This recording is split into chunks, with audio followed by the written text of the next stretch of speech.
Welcome to another episode of Zwick's Flicks, the Ed Zwick Podcast. I'm your host, Ryan, of course, and returning guest co-host, second appearance, we have the most handsome big gun, Doug. How are you doing? Ryan, thank you for having me, and you got to stop with that. You're making me blush. I'll stop it when you stop being handsome. I mean, that's the rule. Fair enough. So, Doug, as always, it's a pleasure to podcast with you. We've done many projects on our last of the Action Heroes Podcast Network feed. If you want to check out that feed, folks, check it out. Action films, Stallone films, that sort of thing. It's all in that network. Doug and I we have yet to meet in real life, but we're online friends and online collaborators. So, Doug, I appreciate you. And this is your second appearance. Your last appearance, of course, was Glory. So if you haven't heard that episode, folks, and you like what Doug has to say on this episode, check out his appearance on Glory. Now, Doug, you said you've been listening to the show, of course, since your appearance and all the other episodes. Well, have you learned more about Ed, appreciated him more since the journey has started? What's your thoughts on Ed Zwick since then? My real takeaway about Ed Zwick is the range of films that he does. You could basically say that about any director. Nobody really just focuses on one type of film and hammers it away. But the things that Ed Zwick does, from rom-coms to wartime dramas to historical epics, like, he does them all in his style, and he does them all well, if you ask me. I mean, I haven't seen all of his films, but listening to the coverage and the clips you cut and everything, and the way you and your guests talk about it, Ed Zwick is a passionate filmmaker. You can tell that. He puts his whole heart and soul into his product, which says a lot about somebody in the industry. I totally agree. I love that. Great assessment that he puts his heart and soul into it. He really loves filmmaking, and he says that throughout his audiobook. I haven't really played those clips on this podcast.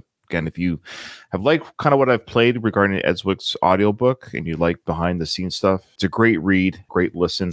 But one thing that he says throughout is basically the very thing, Doug, you've caught on, is that he loves making films, and he might not be Steven Spielberg, Christopher Nolan level director. When you hear those names, you're expecting a certain type of whatever film or quality, which well deserved for some of these big name directors, Quentin Tarantino.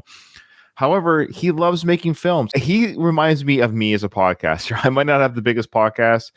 Maybe someone's heard of the show, but I do it because I love it. You can tell he loves making films. He loves being behind the camera, loves working with the actors, loves the experience, but he might not always have the biggest films. We're getting kind of to the part of his career right now, actually, where this is his last big film. I remember this one coming out. I don't watch films for the director. Mm-hmm. I'll watch a film based on like whether or not I like the subject matter and whatnot. But I remember this one being huge when it came out, not knowing that it was him that directed it, but I never actually saw it before preparing for this podcast. Wow, really? That was my next question. Yeah. Okay. Well, okay. Please go on. Yeah, because the subject matter didn't really resonate with me. So this was my first time watching it and kind of seeing what all the hubbub was about back in 2006 when this came out. But another thing about Ed Zwick, not being the most household of names when it comes to directors, he deals with and works with a lot of big name actors. It seems like he gets the best out of those actors. They can look at Ed Zwick and be like, oh, you're like a second tier, third tier director in my eyes. I'll give you my B game. But it seems like he's able to get the most out of the actors. Again, well said. Totally agree. Yes. So, of course, today's episode, we're talking about 2006 Blood Diamond. If you haven't seen the film, you can listen to our show, glean from it. We're not going to do a plot-by-plot discussion about the film. We'll bring stuff up in the film, of course, out of order. If you haven't seen this film or it's been a while, can highly recommend it enough. At least go watch it, come back, listen. I know people say it all the time. Or at the very least, watch it again if it's been a while as well. But here's a quick synopsis. So Blood Diamond is set in 1999. That's when the film takes place in its universe in Sierra Leone during the country's civil war. So this was a real civil war. This is a real event that happened in Sierra Leone. Solomon Vandy is a fisherman, and he's separated from his family and forced to mine diamonds by the Revolutionary United Front, RUF. He finds a rare pink diamond and hides it before being captured by government forces.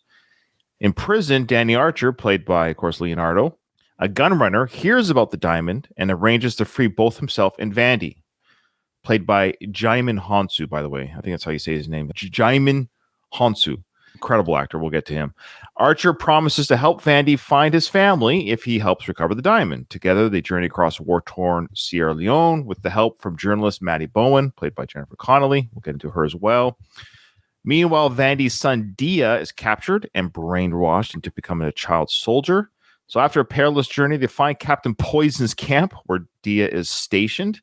Vandy confronts his son, eventually breaking through the brainwashing, and during the ensuing chaos, Archer is mortally wounded, but ensures Vandy and his son escape with the diamond. Vandy uses the diamond to reunite with his family, exposes the illegal diamond trade. So there you go. Spoilers abound there. Maybe I should give it.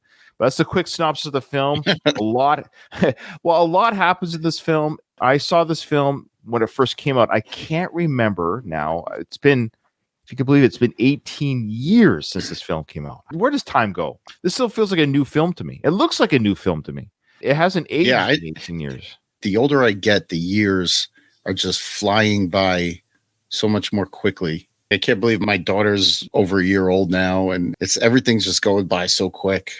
When you're a kid, though, maybe it's because as a kid you had a smaller sample of years to live, so your years seem like to go on forever.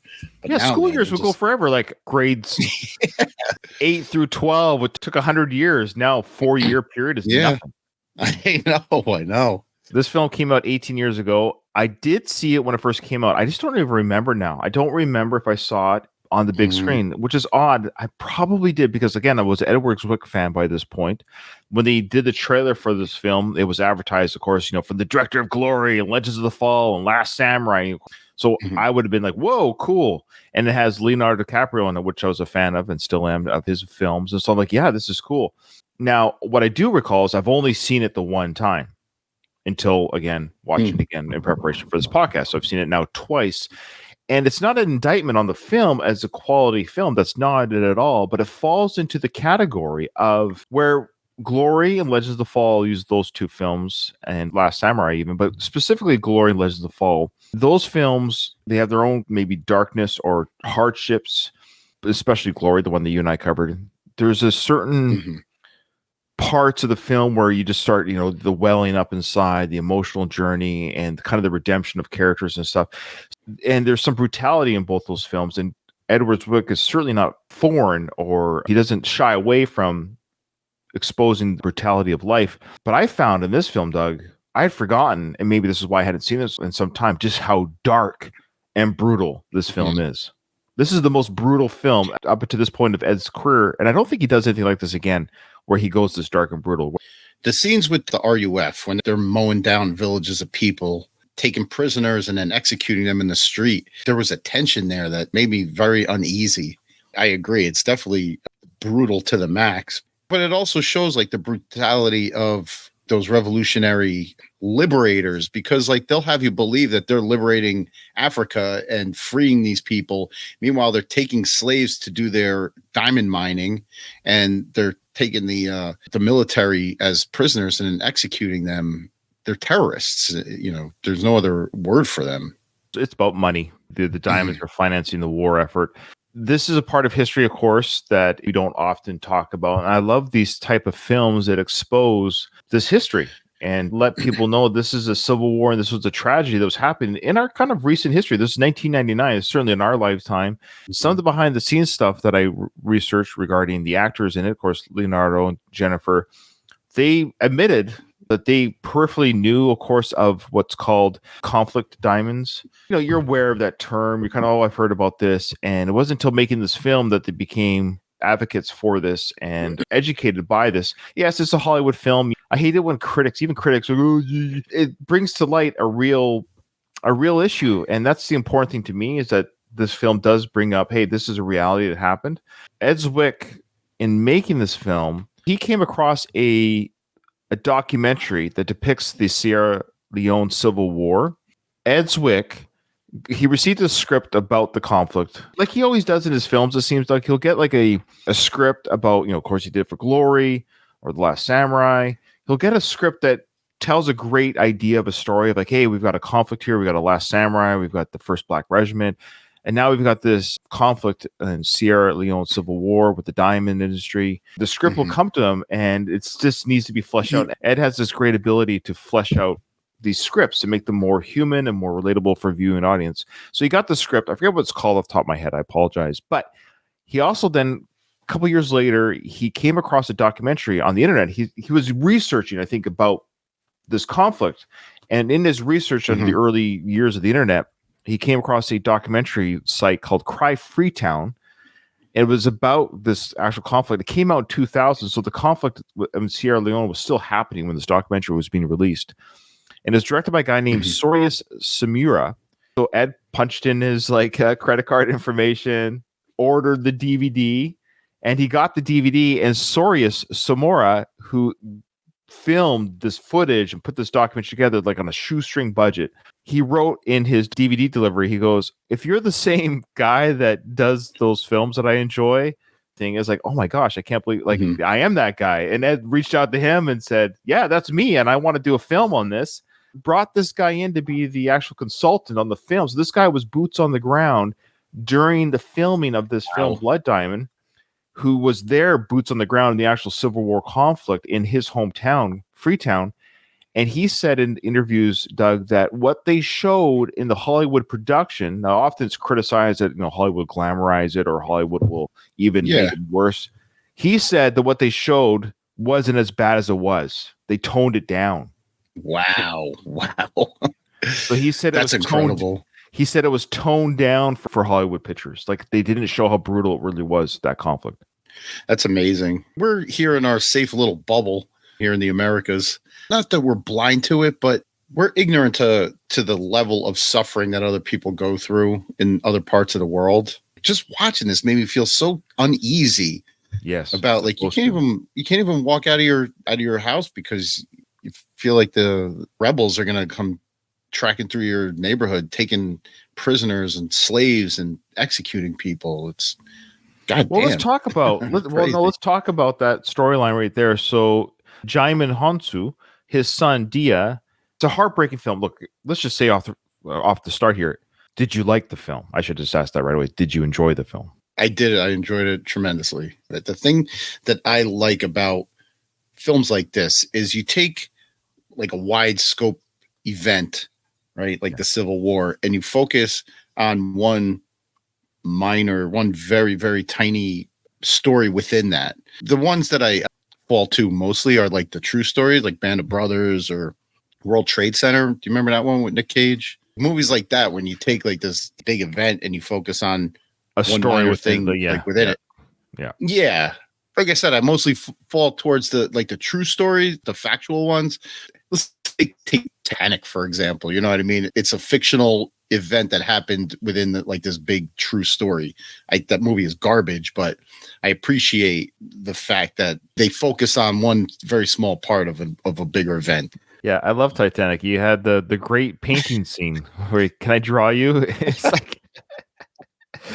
love it. You're such a 13-year-old boy, you know that?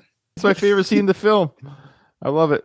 Most replayed on VHS was that scene. Okay. That scene has got the lines through the tape from being rewound so much. I love it. The movie was filmed in 2005, released in 2006, shortly after the conflict, which is crazy. It's almost like those 80s films talking about the Vietnam War, shortly after the war. This is what we have here in this very situation. Shortly. Yeah. Mm-hmm. And what I found interesting too, Doug, speaking of Stallone fans, remember Rambo 4, the fourth Rambo film, talking about the Burma conflict and how brutal that was? Mm-hmm. Well, that was filmed 2 years after this. And I wonder if Sly took note from this film, because the same brutality of the village being assaulted, and it wasn't until watching Blood Diamond again after so many years, but being very familiar, of course, with the Rambo films, covering those films on my podcast called the It's a Long Road, the Rambo series podcast. If people want to check that out.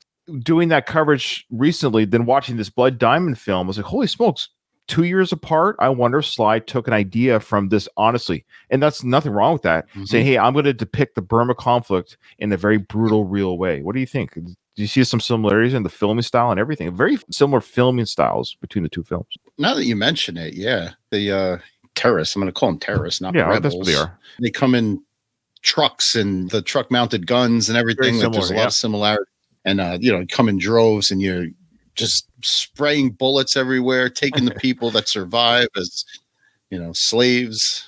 Crazy. The film starts off very beautiful and serene, with Djimon Hounsou with his family, and they talk about school and education to his son. Now, you're a parent of a son. I think your sons are almost close to Dia's age. One of your sons, maybe, are close to Dia's age. Probably. Yeah, 14 and 12. They're right in there. Yeah.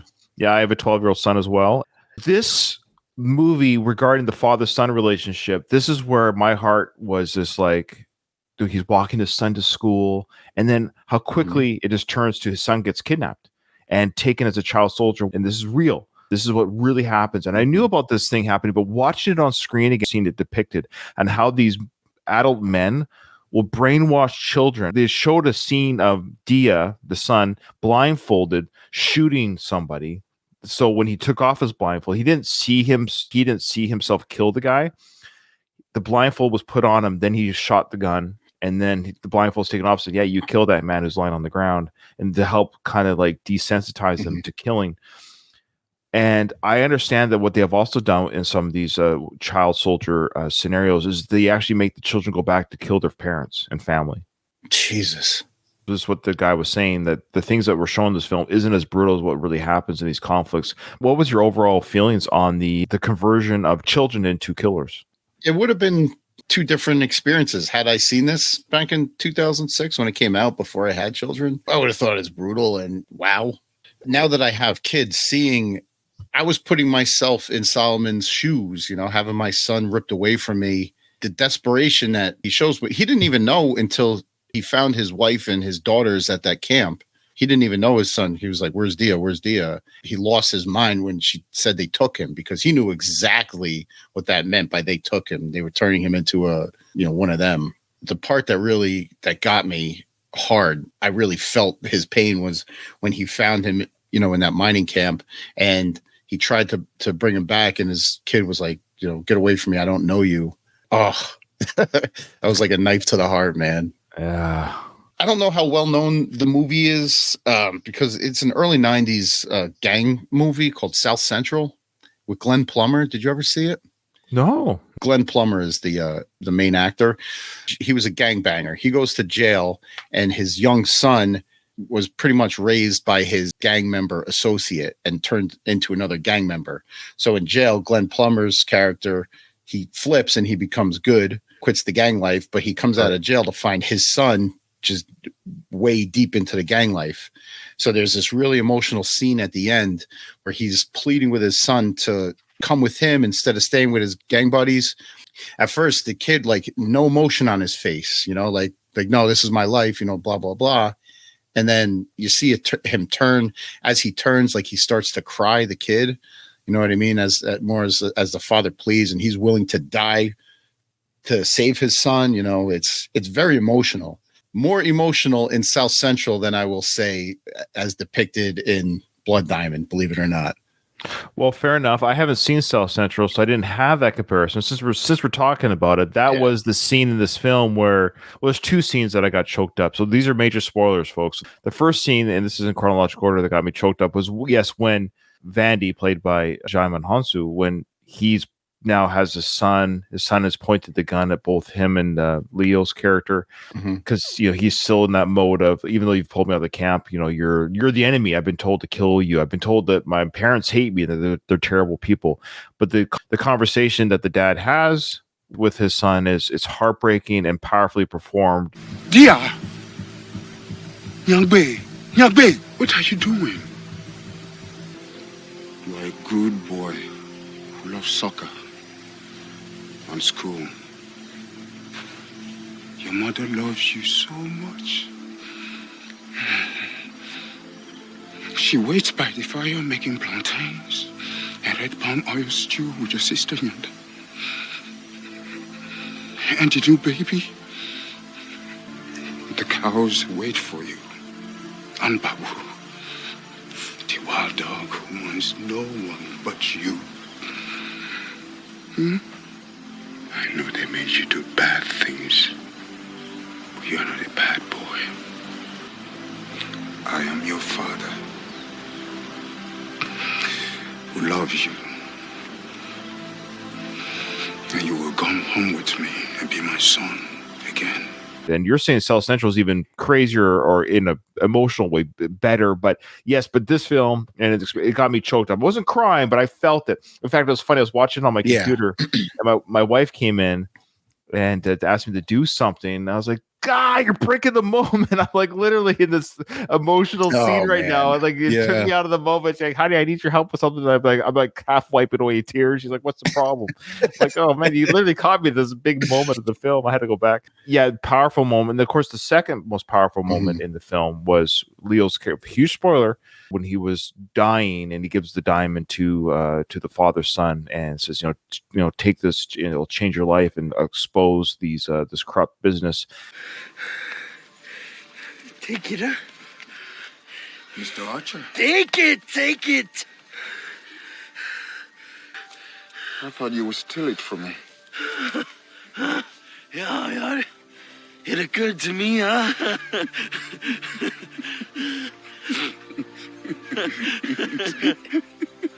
Listen. This is Maddie's card, huh? You call her when you get to Conakry, all right?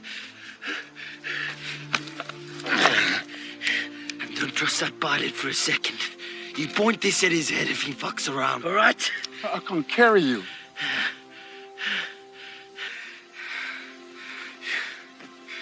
You take your boy home, huh? You take him home. Leo's acting, which we're going to get to, and Djimon Hounsou, incredible scene, the musical score and everything. So this movie has a lot of heart, but back to the child. So yeah, the child indoctrination to become killers. It was really well done, brutal, hard to watch. The abuse they suffered, then the killing instructions and all that stuff. Very well done, but hard to watch because these are children. What makes it hard to watch, not because it's on film, but because it's really this kind of stuff happens and it's happening still. It really made my eyes go wide is that first scene when they storm Solomon's village and they're cutting the hands off of the people in the village so they can't vote.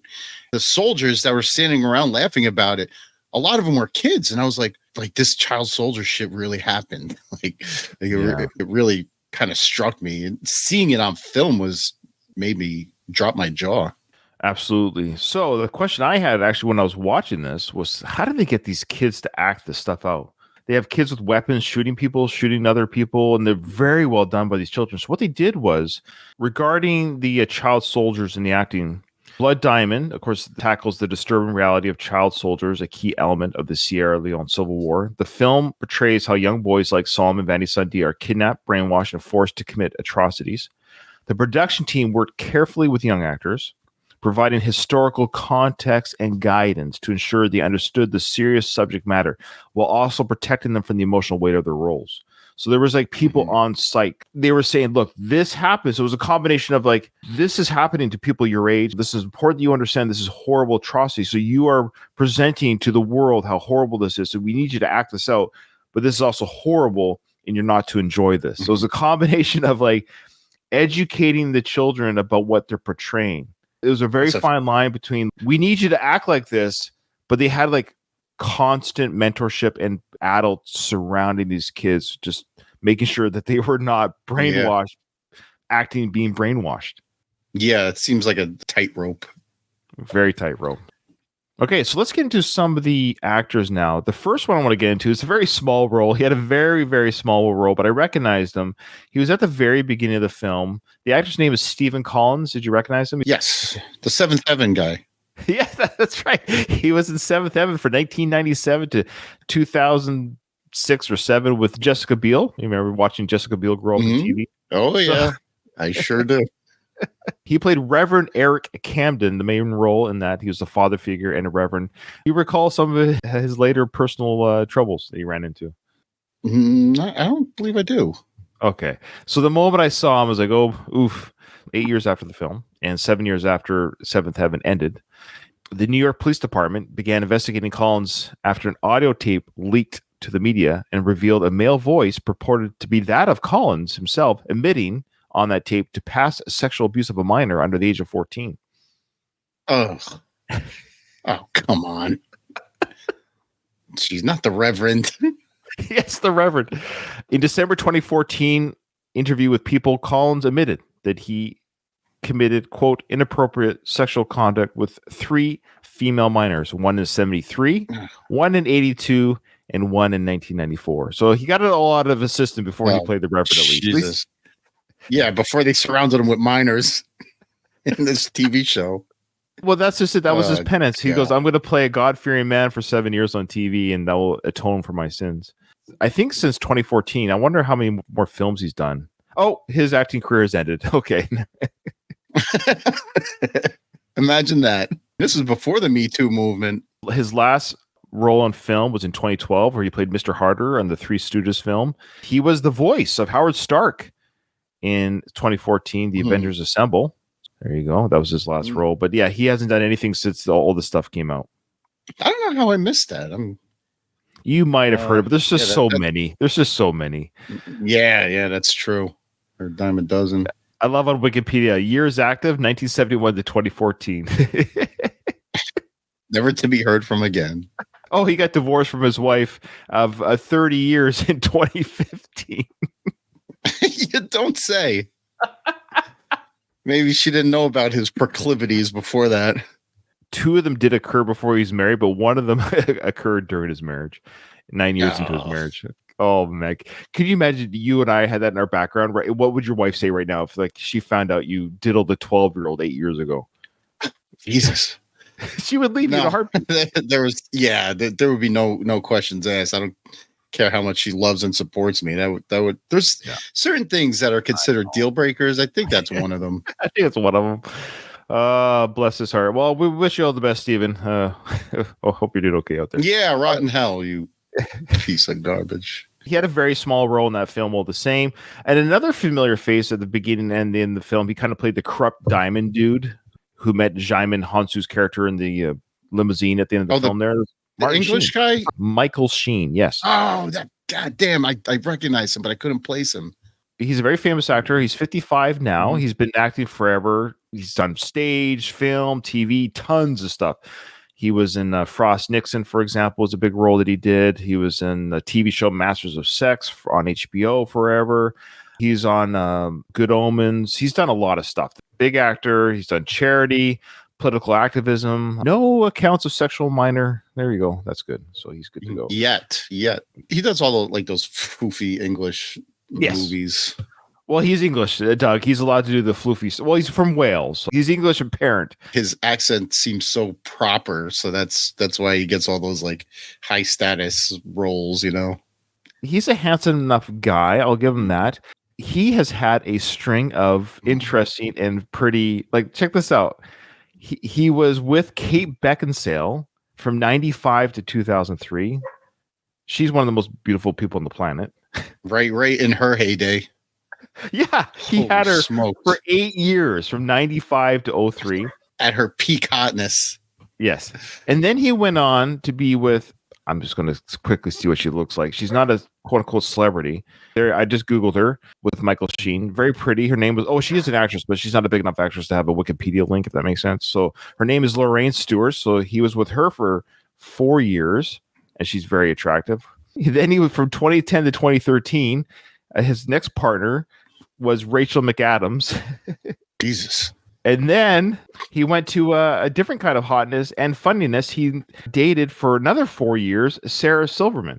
Wow, really?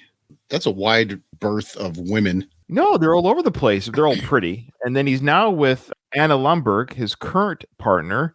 And of course, she's also pretty. And they have been together now since 2014, and they're still together. So they've been together 10 years. So this one, I think they have 3 children together. So there you go. Good for him. He must be hung like a horse or something. I don't know. There's got to be. I mean, he probably thinks about Kate Beckinsale like every time he's bedding down. They're all pretty. We're totally terrible. So yeah, he dated Kate Beckinsale from the age of 22 to 30. Oof. Lord have mercy. Where did he go from there? Nowhere to go but down. Yeah, he went down all right. Okay, so Lord. All right, so those are the 2 small roles, but big names in their own right. Let's get on to some of the, of course, the bigger names in the film. Speaking of pretty, we'll start with Miss Jennifer Connelly. Doug, have you ever heard of Jennifer Connelly?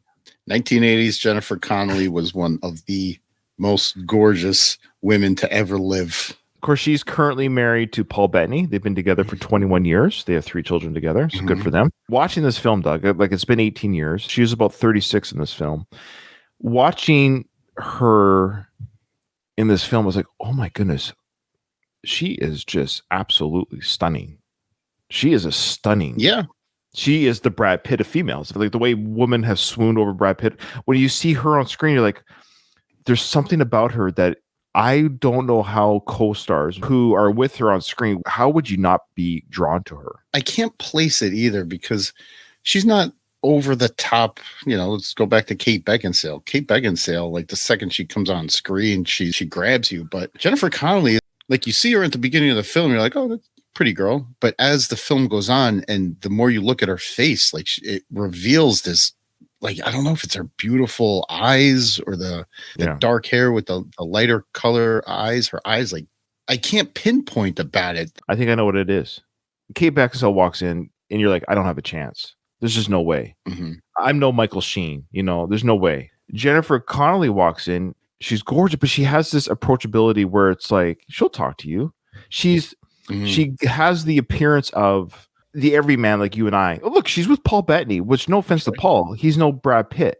Right. Yeah. Like he's a handsome lad. Yeah, it's like but he's also a commonly handsome guy. Like he's not ugly, but he's not drop dead gorgeous like some of these other men in film and television. I'm sure I would find it hard pressed if you polled 100 women, Paul Bettany would be in the top 10 of actors they fall in love with type looks. I can see it coming from that angle. Like it's a classic kind of beauty. You could see her in a film made in the 1950s, as like the female lead. It makes sense. She's not like jump in your face, drop dead sexy. She reminds me of Julie Ormond from Legends of the Fall, that type of beauty. Okay, yeah, definitely.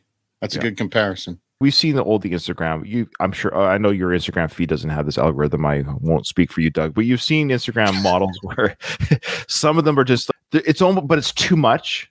You're doing too much. I get it. You're all aesthetically whatever, but then with her, she's like, oh boy, we're totally objectifying her, and I don't mean to do that. There's just something about her that's intriguing, gorgeous, but at the same time, there's a humility to it. That's the term. There's a humility to her where she's not like in your face. We said Brad Pitt's handsome. It's the same thing. He's a gorgeous man. That's all it is. We totally fawn over Brad Pitt. So fair play, ladies. We're allowed to fawn over females. We're allowed to fawn over the females too. Okay.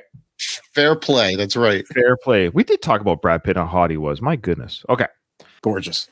Now, she was great in the film too. She played, of course, Maddie Bowen, the journalist. And what I liked about her character too is that I was afraid, is she going to be this moral compass type thing? And she did start off that way, a little bit of this, like, she's an investigative journalist, but I thought she was going to come in with maybe it's today's culture. I hate to say it, 2024 type culture of wokeism. But what I liked is she came in the old school wokeism, like, hey, there's a message here. There's people suffering. And Leo's character, she calls out Leo's character, like, you're greedy. You're just doing this for the money. But I like how there's a scene later in the film where Leo's character says to her, like, hey, you're using me and I'm using you. We're all using each other. If you help me out, Right, here it comes. Before you say anything, look at that man. You see him? His entire village was burned down. His wife and children, they got away. He's been working in the mining camps. He's been trying to get his family back, but he cannot get through all the red tape. All I'm asking is this, that you help him, huh? And how do you notice me? I know him.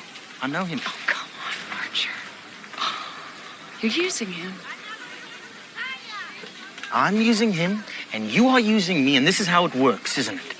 And I really like that scene, too, where they're talking about how, like, yeah, you're coming from a scholastic angle to this. I'm coming at a survival mode of this, and the other guy's coming at I'm going to save my family mode. Like, we're all using each other for different goals. None of us are evil or good, but we all have our own goals in mind, so to speak. It's a great film that way, too, where it all depends kind of where you're born. What's your situation? It's all these three characters come from different backgrounds and situations where they're all meeting in this vortex of activity, but they all come from different angles to the same core issue of the diamond. It was like a 3-part puzzle there. Like each was a means to another's end. They all needed each other to get their end. At the end, the triangle came together and they all got what they needed out of one another. Leo, not so much, but he didn't complete his task. But he was able, through his role in the triangle, like he was able to get Maddie her story and get Solomon his family back. It's a little bit of juggling, movie making wise, to make sure that each plays their part and everybody does they're supposed to do without losing the overall story. It still was about the conflict. It still was about the Civil War, but they all had their part to play too. Well, we've mentioned it before. I know I have, and I'm sure you remember me saying this, but this is someone's first time listening to this episode because they're big Blood Diamond fans. And I will say this too, going on YouTube, and I like to go on YouTube. I watch the trailer after I watch the movie. I'll watch the trailer to see what the trailer shows after I see the film. Also, like look at the musical scores. I looked at interviews as well during this time. What I found interesting was there's a lot of comments, people saying this is their favorite film, Doug. Like this is a film that they watch multiple times. There's people out there where Rocky might be my favorite film. This is other people's favorite film. What are your thoughts on that? Like, that's odd to me. I mean, not odd. I don't want to call anybody that loves this film odd, but it really must have a deeper connection to the film than actually what's just on screen. Maybe a deeper father-son connection, or maybe they have some kind of ties to the Civil War, other Civil Wars that, other wars that resonated with them. For this to be their favorite film is... I agree. It's kind of weird. And I said at the beginning, I hadn't seen this film in 18 years or whatever, 17 years since it was on at least video. I put this in with like Schindler's List, that type of film where repeat viewing, it's difficult because it is a difficult film. And that doesn't mean it's a bad film. It is like Schindler's List. I've seen once. I'll never watch it again. I'll never watch it again. I'm glad I saw it. Yeah. It's too difficult to watch human suffering. I think that's the difference with this film as opposed to other Ed Zwick films, where this is the first film of his where he's literally, like I said, the conversion of child soldiers to become killers, and the abuse and the mowing down of citizens in the streets. It's hard to watch. And so I know no one got hurt in real life. I understand that. But what they're depicting is reality. That's what makes Schindler's List hard to watch. These are... Though, of course, in the film, no one's hurt, but they're depicting the realities of the Holocaust. It's like, I don't know how much you can enjoy that. I wonder who's the person who's seen Schindler's List the most in the world. There's somebody who's seen it the most. There's got to be somebody. Is it 3 times, 10, 20? Like at some point, like, why are you watching this? It might be Steven Spielberg. He might have seen it the most. No, outside of the editor's room. Yeah. Oh, okay. Yeah. Someone has seen it the most in the world. I wonder who and I wonder why. And I put Blood Diamond in the same level of Schindler's List as far as, speaking of Jennifer Connelly, she was in Top Gun Maverick. Like, hey, I get why people would watch that film numerous times. It's fun. It's kick-ass action. Like I get it. It's a thrill ride. This movie, though it has thrilling, tense moments, it's not a thrill ride. There's nothing thrilling or exciting about the film. It's all brutal and intense. I wouldn't necessarily watch this movie to kind of elevate my mood, and it maybe it's people who like to be depressed, who like to wallow in their depression. Or there are parts at the end we talked about where Leo's character he meets a peaceful end. His life ends peacefully with himself as a person. There's redemption for his character. The arc is reached. And so there's a peaceful ending to his last moments. Djimon Hounsou and his son, and the exposing of the diamond trade. So all those, the ending is a feel-good ending. The bad people are exposed. Solomon Vandy and his family's reunited. Okay, so Jennifer Connelly, great. Now we're going to move on. We've already spoke a lot about him, but Djimon Hounsou, incredible. My first exposure to him, probably the same as you, was 6 years earlier when he started with Russell Crowe in Gladiator. What did you think of him in this film? He was my bright spot in the film. His anguish, I felt. His monologues, like when towards the end of the film, when him and we keep calling him Leo because that's his name, but Archer in the movie, his character's name, when they were going to liberate his son, they were going to find the diamond, but in turn, find his son. He has this "I'm already dead" monologue when him and Archer were fighting over, are they going for the diamond, but he still wants to free his son. Yeah, it was this "I'm already dead" monologue. It was emotional. It was gripping. Stop! I said stop! He is not down there, all right? All right. You're gonna need some of that old discipline, huh? Now you listen here, my boy, and you listen well. You are not going down there. Are we clear? You are not the master.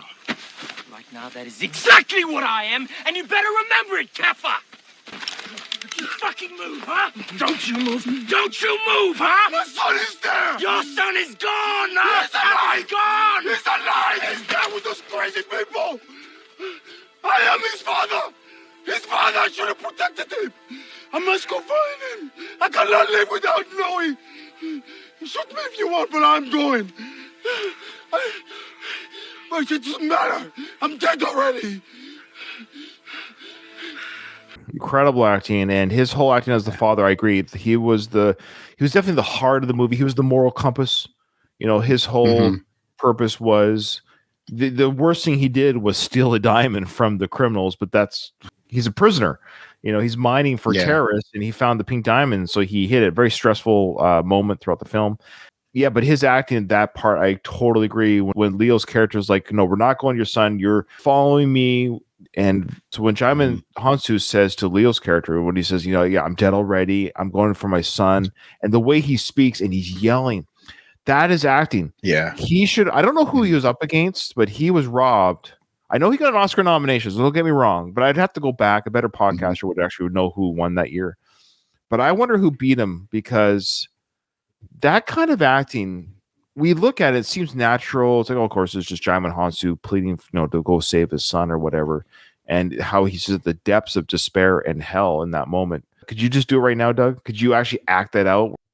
I would have to be in that situation in real life to act that way. Right. Otherwise, how would you? Yeah. His acting in that scene, I felt like his son was really in trouble, but it's just an actor. That's what makes it incredible, is you're invested in this scene and moment where this guy's son is being held captive, and he's not going to go another step to Mount Mordor with Frodo here unless he goes and gets his son. You know what I mean? Like, you're not the boss of me. You go ahead and shoot me. I'm already dead. I've lost my son. Yeah. I'm a prisoner with you, prisoner of this country, prisoner of everything. Go ahead and shoot me. I'm already dead. You felt his anguish and despair. Like, God willing, we'll never have a situation where, we need to save our children from something. You can imagine being in a situation where you lost your son, and day by day he's fallen more and more towards the dark side, and you're his only hope of coming back. Like, you can put yourself in that situation and say, like, yeah, I totally connect with this guy and his mindset and his anguish. Intense. Okay, let's move on to the final main actor of this film, Leonardo DiCaprio. He was 32 when this film came out. What are your thoughts on Leonardo DiCaprio as an actor, Doug? What's your history with him, and what did you think of him in this film? I was loved Leo. I never really hated him for any of his roles or anything that he's done. I remember him back when he was the runaway that the Seavers took in on Growing Pains back in the day. When he was just like 13 years old or something like that. But in this, he's elevated his acting chops. This guy can do anything you throw at him. When I first saw him in this movie, he came out of the airplane or kind of make a deal about guns, and I heard an accent. I was like, oh no, he's trying a South African accent. I said, this is going to be terrible. But throughout the movie, it never was a distraction for me. Like, I thought he did a fine job, and I was more involved in his role and what he was doing than his accent. Yeah, people forget his humble beginnings regarding TV, some bit roles. Of course, The Basketball Diaries, The Quick and Dead. Those were films I even knew about. This Boy's Life, What's Eating Gilbert Grape, which I saw in the theaters. I didn't even see that movie in the theaters because of him. I saw it because of Johnny Depp. And I used to go to the movies all the time that came out when I was 18 years old. This Boy's Life was a good one. That was with Robert De Niro. That's probably, again, why I saw that film in 93 was because of Robert De Niro. Before Titanic, he was not, he was kind of sort of known by the young audience, so to speak, but he's our age too, by the way. He was born in 75. Yeah, he's 49 right now. Titanic comes out. I enjoyed Titanic for all intents and purposes at the time. I saw it. I enjoyed it. I didn't see it 10 times in the theaters, but I did see it. And then I remember when The Beach came out, The Iron Mask came out, and these are the post-Titanic films, and they didn't quite do very well-ish. People are, oh, this is him just trying to do something after. Then The Beach came out, kind of bombed. So I'm like, oh, this guy's struggling. But then all of a sudden, he teams up with Martin Scorsese's and Gangs in New York in 2002, and now we're flying. He's never looked back. Gangs in New York, Catch Me If You Can, The Aviator, all those films, boom, boom, boom. Once he hooked up with Martin, then he hooked up with Steven Spielberg, then back to Martin again. and now with Ed Zwick. So Ed Zwick gets him after The Departed. The Departed is a wickedly good film. I love that film. Yeah. I'm actually a fan of Leo's. I think he's an amazing actor. But I also think he knows how to pick the right roles with the right directors. Inception, Django Unchained, The Wolf of Wall Street, Revenant, which he won the Oscar for, Once Upon a Time in Hollywood. I mean, this guy has worked with some incredible scripts, incredible directors, which is going to help any actor. Even John Travolta was good in Pulp Fiction. Why? Because of direction and writing. There's a lot to be said with the proper script, with the proper director. We get it, but he's done it. He's got the trust from these directors to do these types of films. One of the behind the scenes stuff regarding this film, Doug, was that everyone was saying, including Ed Zwick, we're going to hear some bits come up very shortly, where Leo, he showed up. He was like the Tom Cruise of this film in that, speaking of the dialect, we'll hear a story about that. He really wrapped himself in this role with the weapons training, dialect, learning about the history. He was in. Ed had nothing but great things to say about him. So if you're working with people like Martin Scorsese, Clint Eastwood, Quentin Tarantino, when you're working with these directors, you're not working with these directors because you're hard to work with. Yeah, that's for sure. The product is on screen. He went for it and he did his job. I loved him in this. Now, a lot of people are saying, and this does happen in Oscars, that when you receive an Oscar, sometimes it's not necessarily the film that you won it for, but it's more of, it's about time you got a lifetime achievement. Yeah, The Red of It was a great film, but Tom Hardy, I thought, stole that movie over Leo. Again, Leo was great in it. Leo was amazing in it, but Tom Hardy's character was just so good. Tom Hardy, when he's amazing. Before that, he was in The Wolf of Wall Street, Django Unchained, Inception, of course, Blood Diamond. Now, watching Blood Diamond, he was nominated for an Oscar for this film, and I agree with a lot of the YouTube comments. He should have won too. After watching it for this, and then watching some scenes over and over again in preparation for this podcast, he was really good in this film. Yeah. It's hard to act with an accent. When that's not your natural accent, to act as well, that just ramps it up for difficulty. What do you focus on? Do you focus on doing the accent correctly, or do you focus on the acting part? Yeah, we've seen some other actors fail at that. I know Sean Connery. What's Sean Connery do it for? Was it Highlander? Then you have Kevin Costner for Robin Hood. I think he started sort of with an English accent. They're like, no, I'm just Kevin Costner. Forget it. Yeah, and he gave it up. Yeah, you're better off just saying, I don't do it. Or when you have like an English guy playing a German, like, yeah, I'm English. I'm just playing a German. Get over it. Like, I'm not going to speak German. Harrison Ford, and wasn't he doing a Russian accent in one of the K9 submarine film? Yeah. Just speak normal. It's okay. It's okay. Yeah. As we always do on the show, that we end the podcast with, of course, the words of who this podcast is named after, Ed Zwick, and from his book. Here we go. One day, as I journeyed down the rabbit hole of Google, I came upon a link to a documentary called Cry Freetown, claiming to include footage of a rebel attack on the capital of Sierra Leone, where some of the worst horrors of the war took place. I entered my credit card information, skeptical about its veracity, but eager to find images of things I'd heretofore only read about, no matter how ugly and painful. When the VHS tape arrived, I was surprised to find a handwritten note attached. If this is the same Edward Zwick who made some of my favorite films, please feel free to contact me. I would be happy to help you in any way possible. It was signed, Soria Samura. There are moments in the making of a film when you realize you'd rather be lucky than good. Blood Diamond would not have been the same movie had I not encountered Soria's. Soria's official title on Blood Diamond was as consultant, but to me, he was a moral compass and an inspiration. You feel that in this movie. This movie feels legitimized. I think that's the word I'm looking for. There's no criticism that I could find.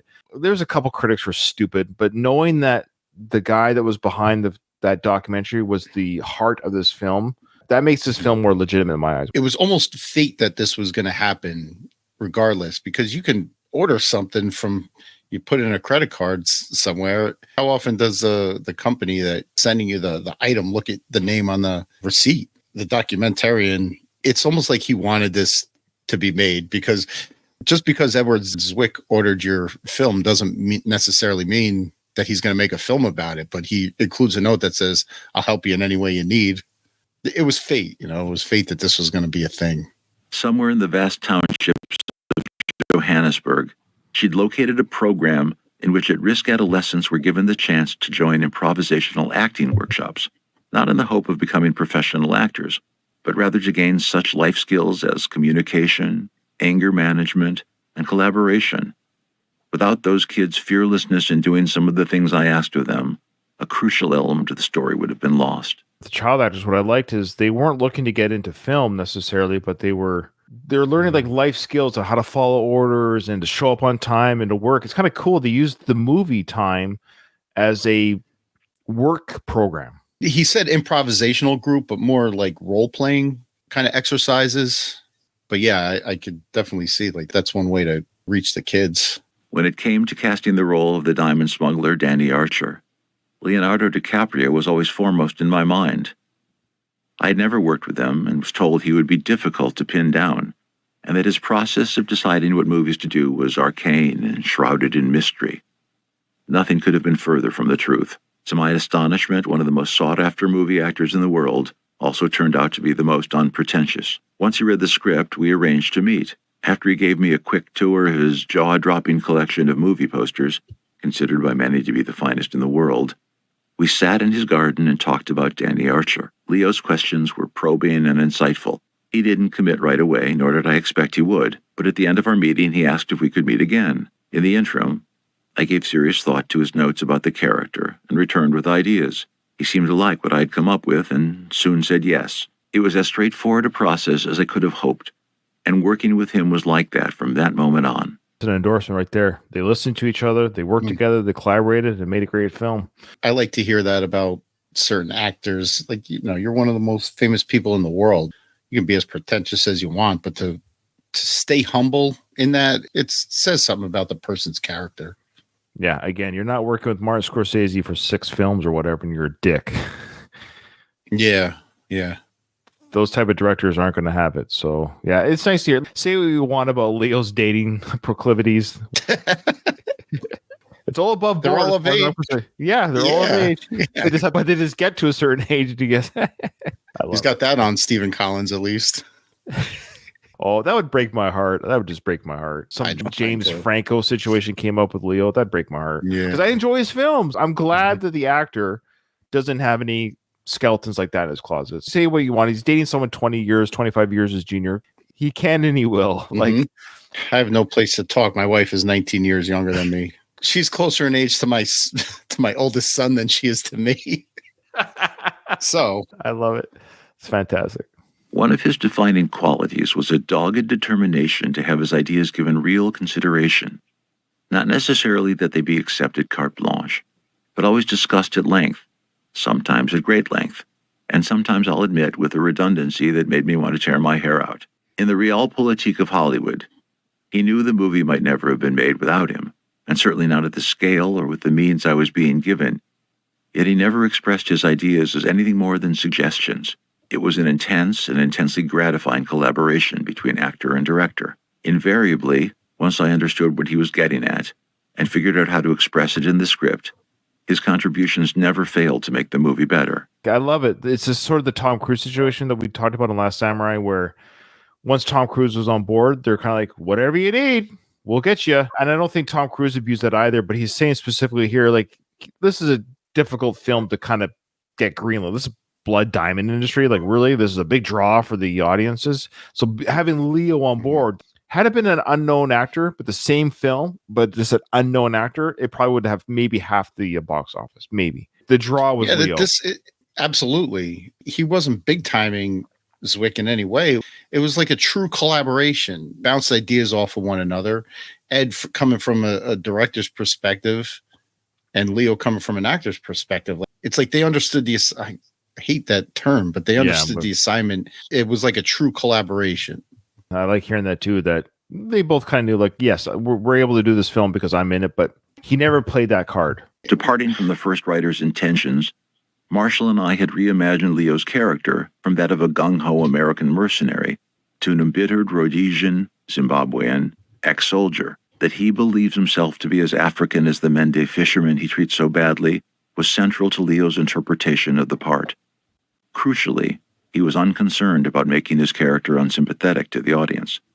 In fact, he went out of his way to reveal aspects of his character's vestigial apartheid sensibility, the subtle disparaging phrases and slurs, and the superior tone that evoked a society that had rid itself of a racist policy, but not yet eliminated its entrenched culture of racism.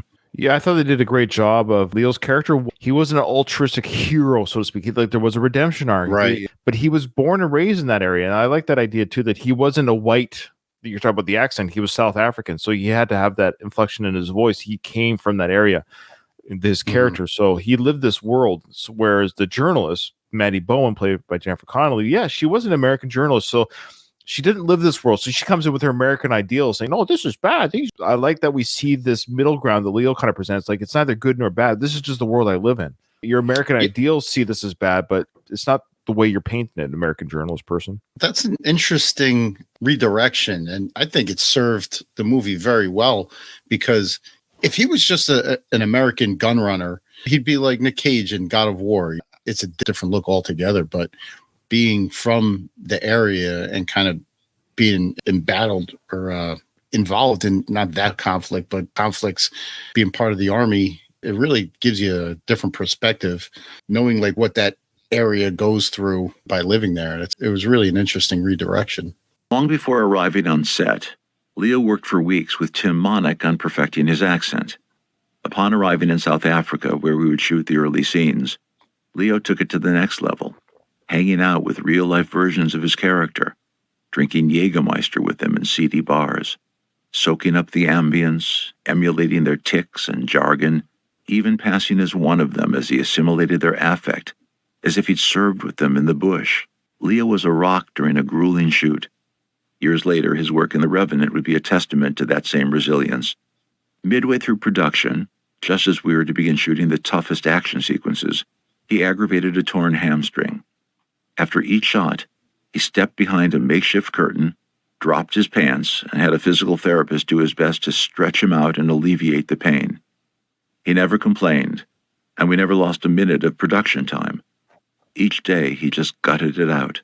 The determination to get the accent right, he integrated himself with the locals, passed as one. Mm-hmm. I actually noticed throughout the film, he did have a limp. I kind of caught that. Did you catch that? I don't know if I did, actually. I just likened it to, they've been through some harrowing the car crashes and chases. Mhm. And so it'd be very likely he could have easily pulled or hurt or twisted something during any kind of chase or explosion and what have you. And to me, the limpy was just like, oh, he hurt himself in the film, the character, but the actor himself really did hurt himself, but just kept going. Leo's work was never less than revelatory, and it was a rare moment that I felt the need to impose myself on his process. After working with so many gifted artists, I'd come to be wary of too much direction, especially with genius actors. A whole menu of ideas can often be confusing and weaken your ability to offer important notes when you have them. Better to say nothing and appear thoughtful than say something inconsequential and reveal you don't know what the hell you're talking about. More background that he's worked with Denzel, he's worked with Tom, and now he's worked with Leo. Some of these guys, they kind of know what they're doing. It's like if you're coaching Michael Jordan, I mean, how much do you really say? At some point, he's just he's just Michael Jordan or LeBron James. You just kind of let them be LeBron James on the court. There's other people in the film that he does have to direct, and the director is taking care of all the stuff. He's not worrying about Leo at the end of the day. I soon realized the best gift I could give him was being straightforward with my thoughts while giving him the illusion of having all the time he needed. Leo's senses were so acute, he always knew if I was worried about the schedule. He'd see me glancing at my watch and tisk. Even given the late-night calls I was getting from the studio executives worried about budget overages, if I appeared to be more concerned with making our day than with doing good work, I risked tampering the spontaneity and ease of his performance. The best thing I ever did while shooting Blood Diamond was throw away my watch. One day, as we were leaving a tiny village, I saw earth-moving equipment waiting to move in. I asked the local location manager what was happening, and he told me someone had arranged for a new well to be dug. When I investigated, I discovered this wasn't the first time Leo had quietly donated the funds to leave a place in better shape than we had found it. Eventually, this was adopted as the studio's policy. In this and in so many other areas of his life, Leo walks it like he talks it. Everyone likes to point the finger at scorn. Any celebrity who's trying to do something good. People have the means and they're willing to do it. You don't have to look at them as white saviors or whatever the case. Like, he's doing something good for a less fortunate area. Why do you have to scoff at that? He has the means to do it. Let him do it. Yeah, people are they're just jealous. So what they did on this film, just as some background there, Doug, too. So what they did was what they're saying here is Leo did this on his own. He gave of his own money some like freshwater supply systems or wells for this village that they're working around. And the studio's like, hey, that's a good idea. So the studio kind of chipped into this. When they left that whole area, wherever that was, I can't remember off the top of my head, basically gave a lot back to the community. Basically, hey, thanks for letting us set up camp here for the last few months. And here's some wells, here's some electricity. They really gave back to the community, which is great. And it started with Leo. You know, he walks the walk as best as he can. I mean, I haven't done anything for Africa, so I'm not going to point any fingers. Like, I haven't done anything, you know? Hey, right. And I have flying jets too, so I really suck. First thinking about the part of Solomon Vandy, a poor fisherman caught up in a world beyond his control, I received a call out of the blue from Russell Crowe. Mike, you must cast Djimon Hounsou, he said. He's majestic. As generous a gesture as that was, Russell needn't have bothered. I can't recall ever considering anyone else for the role. I'd first admired Djimon's work in Amistad and Gladiator, and more recently in a lovely, less-known film by Jim Sheridan called In America. What I couldn't have known is that Djimon lived between two worlds. Born the fifth child to a poor family in Benin that he still supports, as a teenager, he'd found his way to Paris, where he was discovered by the famous fashion designer Thierry Mugler, and quickly became a top model. Not long after, he began doing music videos, eventually rising to starring roles. His portrayal of Solomon brought to the movie the kind of authenticity and confusion that only someone who'd experienced such things could understand. At the same time, his ferocity as a father willing to go to any lengths for the sake of his family was as labile a performance as I ever had seen. It's not easy stepping into a role opposite one of the biggest stars in the world. I'd watched Ken Watanabe struggle briefly before rising magnificently to the challenge. But Djimon's unique mix of innate sweetness, leavened by volcanic anger, was a formidable match for Leo. They quickly formed a deep bond. Anything less couldn't have created the necessary trust that allowed them to explore the emotional places their scenes required them to go. He brought it, and he brought it head-to-head with Leo, and they had to. You have to have somebody who can match Leo. Who's going to match Leo? The same way Ken Watanabe matched Tom Cruise. Last Samurai is what he's saying.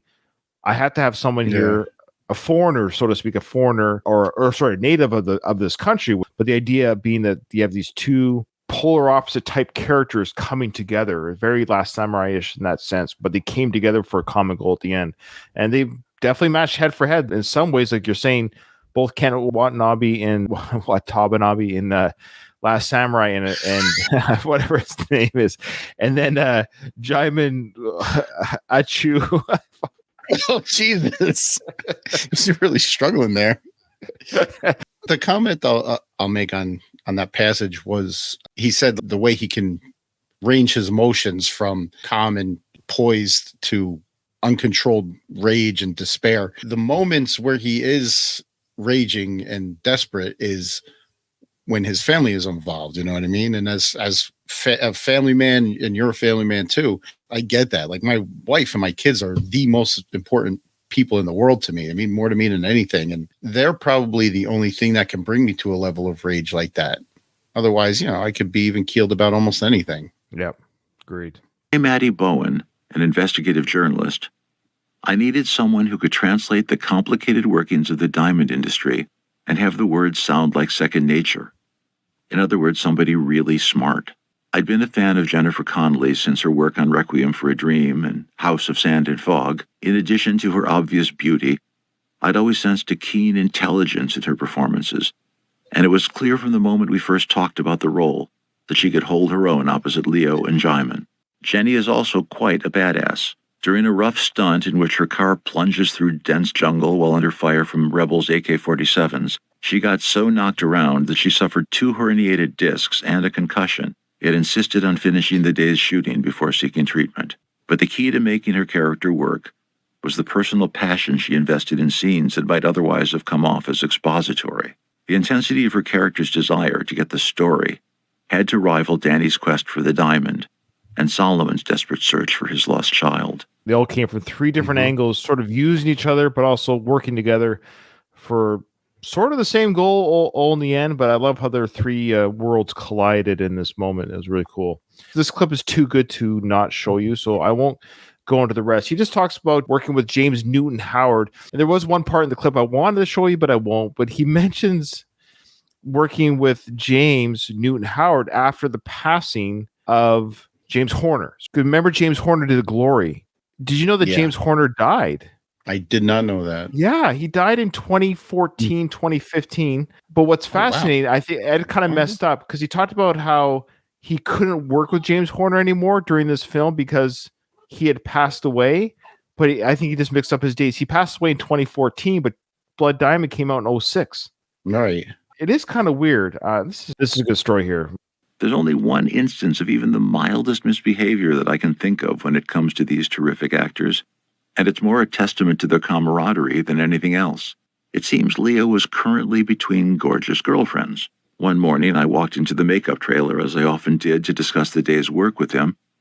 I found him in the makeup chair, waiting for his turn, and noticed he was paging through a Victoria's Secret catalog.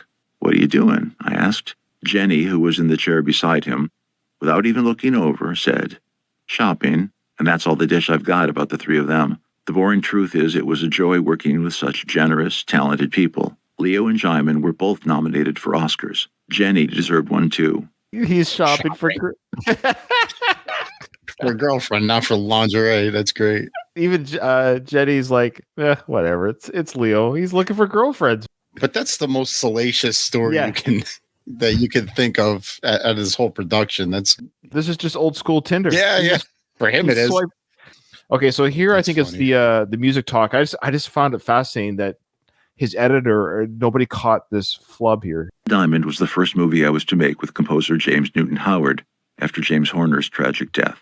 But that's not true. Again, this film came out in 2006, and he died 8 years later. So he really messed up his time. Look, he's in his 70s. He got times mixed up, but I'm surprised nobody fact-checked that statement. I did, because I was like, James Horner's dead, I said. So I said to myself, James Horner died? When was that? 2014. He died in his own plane crash. He was flying his own plane, and he was kind of fooling around, flying too close to the treetops, and he killed himself hitting trees. Oh, man. What is tragic? It is tragic. It's unnecessary. Wife, 2 kids. He was still alive for another 8 years, so that doesn't make sense. Now, did he work with that composer later on? Maybe. Yeah. What was the composer's name again? James Newton Howard. Did he work on something with him around 2014? Maybe he's just got his... Good question. I got it right here. Pawn Sacrifice with Tobey Maguire film. James Newton Howard did that film as well. So that film would have been the same time that James Shore died. James Horner. So, yeah. It's too James. Yeah. No, okay. So maybe he just got his wires crossed a little bit. He did. There. That's funny, but good call on the year. Look at you using your police detective work. That's your police work coming through. Look, it's true. It is your analytical police work. It is. So you're right. So he did work with James Newton Howard in 2014. That's when James Horner died. But at the same time, he worked with him in 2006 and James Horner was still alive. So he conflated the two scenarios and timelines. Right. Okay. Oh, interesting. Good call. Now, before we close, I want to share this clip. It's 2 minutes long. This is a really fascinating, kind of a fascinating / funny. Remember in Glory, which we covered, we talked about how Ed Zwick had the ability to make Denzel cry. Right. Lashing out at him more than he should have lashed out at him with the whip. And Denzel had that tear, that infamous tear. Well, I don't know if Ed Zwick likes making people cry. Oh, no. He does the same thing to this poor kid. This is crazy. This is actually incredible footage. We're going to see this little kid who plays Dia. I don't know how to pronounce his name. He's never done anything since. He's done one show just a couple of years ago, but one thing. This little kid did a great job playing Dia, a great job. And we're going to see the audition footage. You're going to see the talk about it before. The kid will talk about how Ed Zwick made him cry. He's laughing about it, but then we're going to see the footage of it, of how Ed Zwick, as a director during the audition phase, Doug, drives this kid to tears. Jesus. I went to Johannesburg. I met hundreds of kids, and some of these kids were just remarkable. And what never ceases to amaze me is how actors, when they're good, are the same the world over. And it's wonderful to discover that there is a commonality of language, that the things that I do with actors in America are the same things that I do with Kahiso Kuiper's playing Dia. You connect to this child, you are honest with them, you spend time, you get to know each other, and there's a trust that's developed.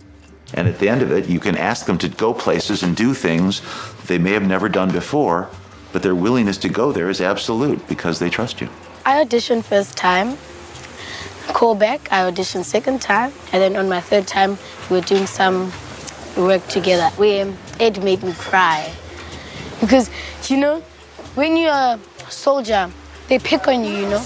Like, you must be tough, tough, tough.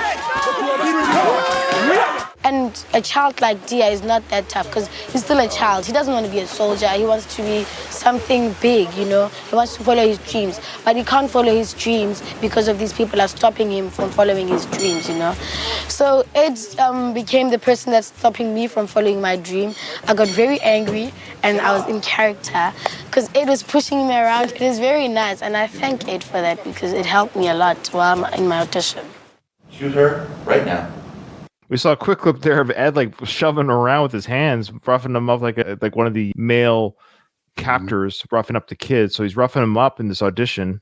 Just this young lad here, his intelligence and his talking is amazing. He's a very smart young boy. There's definitely a parallel between IQ or like emotional and intelligence that translates on the screen. The boy did a great job. It's just unfortunate maybe didn't want a career out of acting. Who knows? But yeah, he did a great job as Dia. And then he's now explaining how Ed, he appreciates it, but Ed put him in a position where he's going to cry and show emotion. But watch this kid actor give us real tears, Doug. It's the scene, I believe, where he's pointing the gun at his father in the film. They're going to show you that scene in the film that we need to see as an audience next to his audition. Check it out. Sir, right now. Right now, or I shoot you. That's it. Do it. Do it. Do it. Don't look at me. Shoot her. Do it. Okay, forget it. I'll kill you. Right now. Right now.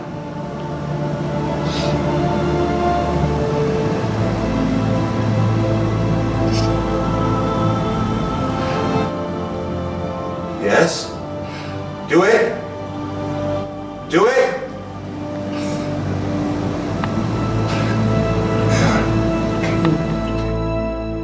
Jesus. Holy cow. Is that crazy? That's incredible. That's the kind of stuff, folks, that these actors put into these films when the film's good. We've seen some crappy films. This film shows you the kind of emotion, what they needed to show the audience, the brutality of what's going on in the situation. I think that just gives you an idea right there, a 2-minute snippet of all these characters putting their heart and soul into this film, and it shows. I hope, Doug, you had a good time on today's episode. You're coming back again. I can't remember which one it was. Beats the shit out of me. I forgot what it was. Defiance? Is that a... No, I think that's somebody else. Oh, yeah, you're the season finale. Oh, I want to tease this a little bit. So, yes, you're the regular season finale in Trial by Fire, Ed Zwick's last studio film.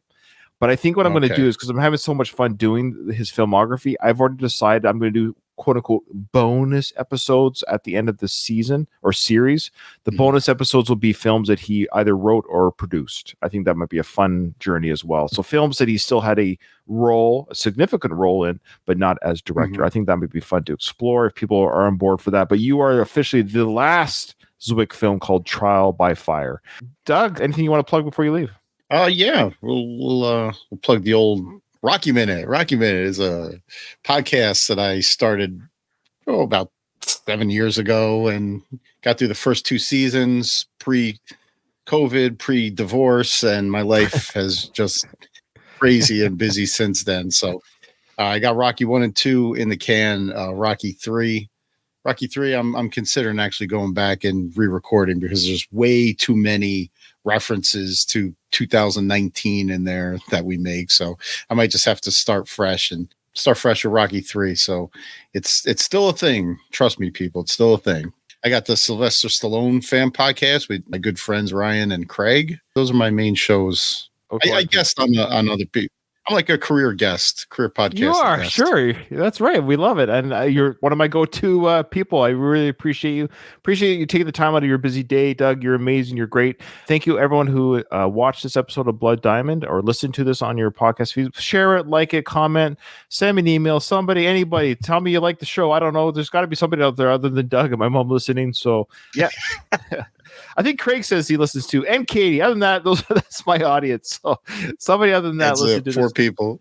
4 people. Okay. Hey, thanks everyone. Thanks for watching, and we'll see you on the next episode, which will be Defiance. And we're doing that one with Scott again. He was with me during the Siege episode, so he's coming back to do Defiance.